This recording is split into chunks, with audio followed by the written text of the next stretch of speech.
अजपा जाप से 4 वर्ष में भगवत साक्षात्कार। पर अजपा जाप एक अलग है, जो निरंतर चलता रहता है, चलाना नहीं पड़ता है। इतनी व्याकुलता इन महापुरुष के अंदर थी और इतने असंग थे। एक रस्सी केवल कमर में और टाट की पट्टी की लंगोटी, बस। पूरा टाट ऐसे गमछे की तरह नहीं, केवल टाट की लंगोटी, एक रस्सी, बस। पूरे जीवन में गर्मी सर्दी बरसात, और व्याकुलता इतनी थी कि प्राण त्यागने के लिए तैयार थे कि मुझे कोई सद्गुरु मिले। जब देखा कि उनके अनुकूल भाव नहीं बैठ रहा है तो हिमालय में पहाड़ी पे चढ़ के गिरने ही वाले थे, अपने शरीर को नष्ट करने। कितनी बड़ी मुमुक्षुता!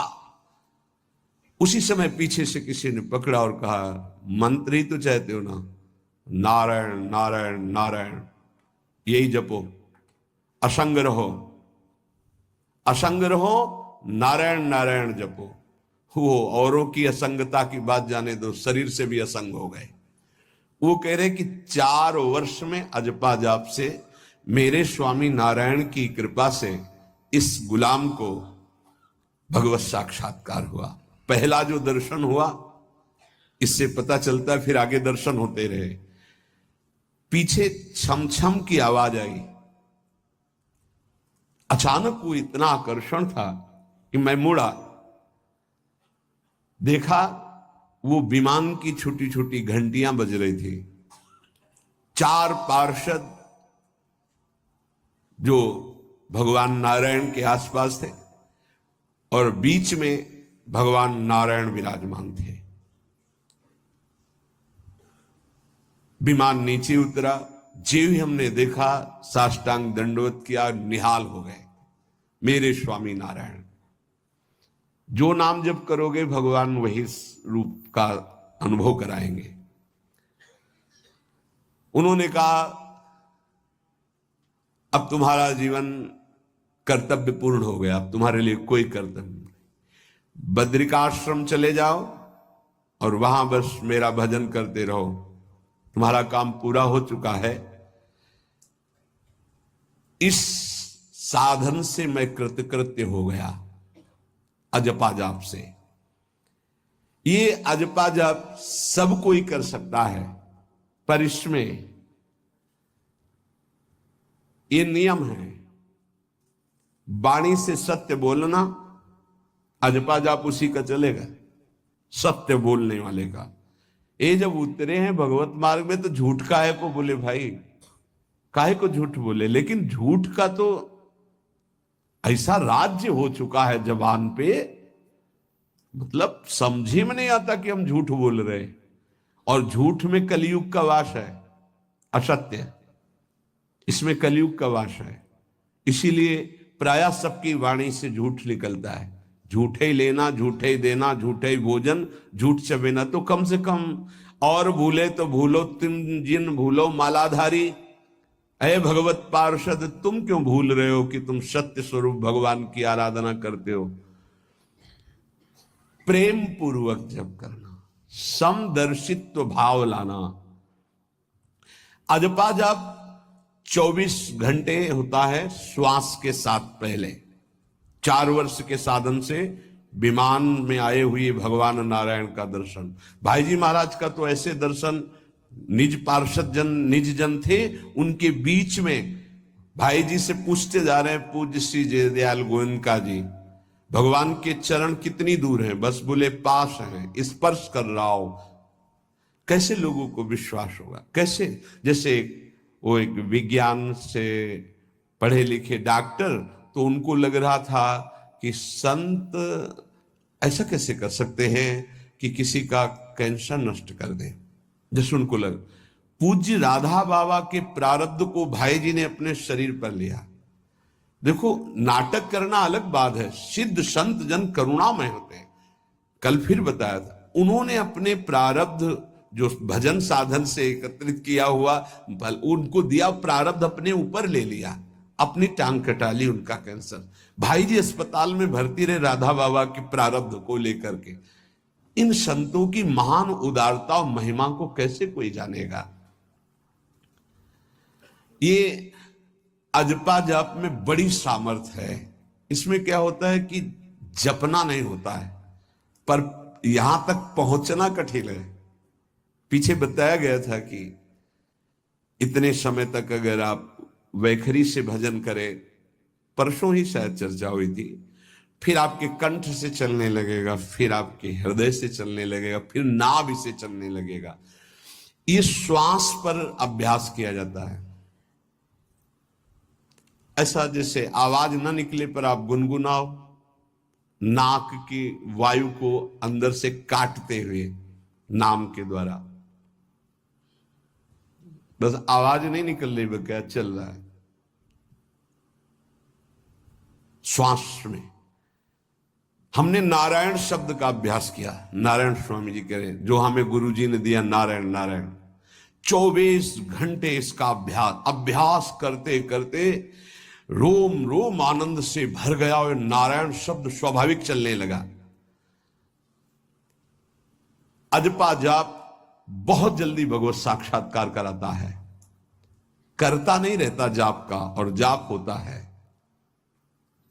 भोरी सखी जी ने भी कहा, नाम श्वास दो बिलक चलत है, इनको भेद नमो को भावे, श्वास ही नाम नाम ही श्वासा, नाम श्वास को भेद मिटा। बहुत जो चाहोगे प्राप्त हो जाएगा।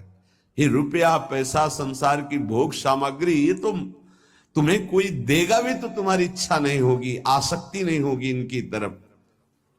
ब्रह्मादि के भोग सब विषम लागत ताई, नारायण ब्रज चंद की लगन लगी है जाई। अजपा जाप को निरंतर चलाने के लिए एकांत में भगवान की कुछ स्तोत्र और प्रार्थना है, उनको गाइए और रोइए, प्रभु से प्रार्थना कीजिए, क्या मुझे अजपा जाप दे दीजिए, निरंतर भजन दे दीजिए। वो दे देंगे। हमने संतों से सुना है कि भगवान भजन मांगने की बात को बड़ी जल्दी पूरी करते हैं, कि मुझे अखंड भजन दे दीजिए। हृदय से जब चाहोगे तब, वो अंतर्यामी है, वो आपके अंदर बैठे देख रहे हैं। भगवान मुझे भजन दे दिए, और आपके चल रहा विविध भोगों की, तो पहले उन भोगों को नष्ट करेंगे या पूर्ण कराएंगे, तब आखिरी बात आएगी। जब विभीषण जी श्री भगवान के सन्मुख गए, तो भगवान ने सबसे पहली बात पूर्ण की, जो लंका में चलते समय भाव आया था, कि भगवान के चरणों का आश्रय लेकर उनके बाहुबल से इस रावण का विनाश करके जिस सिंहासन पर बैठकर इसने लात मारी, यहीं बैठूंगा आके। पहला काम किया, समुद्र का जल मंगाकर लंकाधिपति पद पर अभिषिक्त कर दिया। और लंकेश कह के उन्होंने कहा कि प्रभु उर्कछु प्रथम वासना रही, प्रभुपद प्रीति सरित सो वही। प्रभु आपके चरणों के दर्शन से कोई कामना नहीं। तो भगवान कहते नहीं, पहले कामना की थी उसकी पूर्ति ले। हम भगवान से भजन मांगेंगे, साथ में नाना प्रकार की वासनाएं हैं, तो इसीलिए जब बहुकाल करी सत्संगा, सत्संग सुनते सुनते ये दिमाग में बैठ जाता है कि भोग वासनाएं कामनाएं ये हमें फंसाने वाली हैं, हमें नहीं चाहिए। जब आपके अंदर से उदासीनता आएगी, तब भजन की मांग पूरी हो जाएगी। कभी कभी भगवान का गुणानुवाद करके एकांत में रोया करे साधक। कभी रोना आता है अपने इंद्रिय और मन के विलास की पूर्ति ना होने पर। इतने मोटे मोटे आंसू गिरते, तब लगता है कितने कीमती आंसू कितने घटिया जगह में गिरा रहे हो। अरे इन्हीं से प्रभु को खरीद लेते हैं। अगर उनके लिए रो देते तो इतने करुणामय है वो, कि आपको आभास होने लगता, भले हम अंतःकरण उस कोटि की व्याकुलता नहीं कि मेरे प्रभु हम पर कितनी कृपा कर रहे हो। अगर हृदय से उनको पुकारे तो निश्चित वो अनुभव में आ जाते हैं। छोटी छोटी बातों में लोग रो देते हैं, ऐसे रो देते हैं, मोटे मोटे आंसू चल रहे बात में ऐसे, और प्रभु की चर्चा हो जाए घंटों, कोई फर्क नहीं पड़ेगा। ये तो आश्चर्य लगता है। और भक्तों को चाहे जितना भीषण कष्ट हो, कभी आंसू नहीं निकल सकते। जब आंसू निकलेंगे तो भगवत भाव में निकलेंगे। कह रहे नारायण स्वामी कि अजपा जाप के लिए भगवान से प्रार्थना करो। कभी कभी एकांत में उनके स्तोत्र हैं, गुण हैं, उनको गा गा कर रो, उनसे प्रार्थना करो, हे दीन बंधु मुझे अपना अखंड भजन दे दो। जो चाहिए सब प्राप्त हो जाएगा। भजन से क्या नहीं प्राप्त हो सकता। एकांत में बैठकर रोने से, ऐसे प्रतिदिन जब आप नियम बना करके प्रभु से प्रार्थना करेंगे। मीराबाई जी ऐसा ही करती थी, रात्रि में गिरधर से बात करती थी, प्रार्थना करती थी। नारायण स्वामी जी कह रहे हैं, उपासक ये बिल्कुल ध्यान रखे, यदि नाम सिद्ध करना है तो झूठ बोलना शपथ पूर्वक त्याग दे। झूठ नहीं बोलूंगा, सत्य बोलना इस अजपा जाप के लिए निहायत जरूरी है, निहायत जरूरी है। प्रार्थना है, काहे को मलिन करे जिह्वा। जब हम भगवत मार्ग में चल रहे तो ये याद भूल जाती है हमें कि हमें सत्य ही भाषण करना है, असत्य नहीं बोलना। ये हमें भूल जाते हैं। क्यों भूल जाते हैं? क्योंकि माया का ऐसा प्रभाव। अगर हम भजन के प्रेमी हैं, भजन बढ़ाना चाहते हैं, तो हम झूठ क्यों बोले? सारे जगत में जो भी तुम्हारे सामने आवे, दृष्टि से उसको जरूर देखकर एक बार प्रणाम करो। मेरे प्रभु इस जीव जंतु के रूप में, जड़ के रूप में, चैतन्य के रूप में। इससे तुम्हारे हृदय में पवित्रता बढ़ेगी, अजपा जाप चलने में सहायक होगा। सत्य बोलना, भगवान से एकांत में रोकर प्रार्थना करना, सबके प्रति भगवत भाव रखकर प्रणाम करना, जिससे तुम्हारा कहीं दोष दर्शन नहीं होगा। किसी के मन को दुखाने वाली कभी बात न कहे, किसी को दुर्वचन न कहे, किसी का वैर भाव अपने हृदय में स्वीकार न करे। ये साधन मैंने स्वयं किया है नारायण की कृपा से। इस दास को वेदांत का भी पूरा ज्ञान है और भक्ति मार्ग का भी, दोनों का आखिरी भाव समदर्शिता है, चाहे भक्ति से चाहे ज्ञान से। सब में ब्रह्म देखना, सब में वासुदेव देखना, सब में इष्ट देखना। भक्ति विषय में भजन और ज्ञान विषय में नारायण, ये दोनों बात भक्त में होनी चाहिए। भक्ति का प्रथम और अंतिम विश्राम भजन, हर समय भजन चलना, और आंतरिक ज्ञान का विषय सब में हमारे इष्ट देव। ये दो बातें जरूर होनी चाहिए परिपक्व भजनानंदी होने के लिए। अगर भगवान की प्राप्ति करनी है तो ये दो बातें बड़ी जोर की है, भजन निरंतर और जिसके भी सानिध्य में आए उसमें भगवत भाव करना।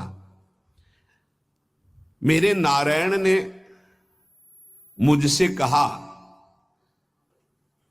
वो फरमाया कि उनके पीछे पीछे मैं चलता हूं जो मेरे ऐसे भजन करने वाले भक्त होते हैं।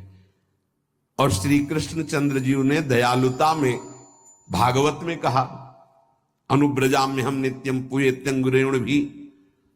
मुझे बहुत रोना आता है बात सुनकर के कि दास की चरण रज के लिए स्वामी पीछे पीछे डोलता है। किस भक्त के पीछे? जो दो बातें यहां कही, जो निरंतर नाम जप करता है और सब में भगवत भाव रखता है। तो भगवान नारायण ने नारायण स्वामी से कहा कि मैं उसके पीछे पीछे डोलता हूं कि उसकी चरण रज मेरे ऊपर पड़ जाए। और भगवान श्री कृष्ण चंद्र जी ने कहा, निरपेक्षम मुनिम शांतम निर्वैरम समदर्शनम। निरपेक्ष, जो किसी की अपेक्षा नहीं रखते, किसी से कोई संबंध नहीं, स्वार्थ का। मुनिम, जो निरंतर मंत्र का, नाम का मनन करते रहते हैं। शांतम, हर द्वंद्व की प्रहार स्थिति में वो शांत रहते हैं, विचलित नहीं होते। निर्वैरम, कोई उनसे वैर करे तो भी वो उससे वैर नहीं करते। और समदर्शी, सब में अपने इष्ट को देखते। ऐसे संतों के पीछे में भगवान कहते उनकी चरण रज लेने के लिए हर समय पीछे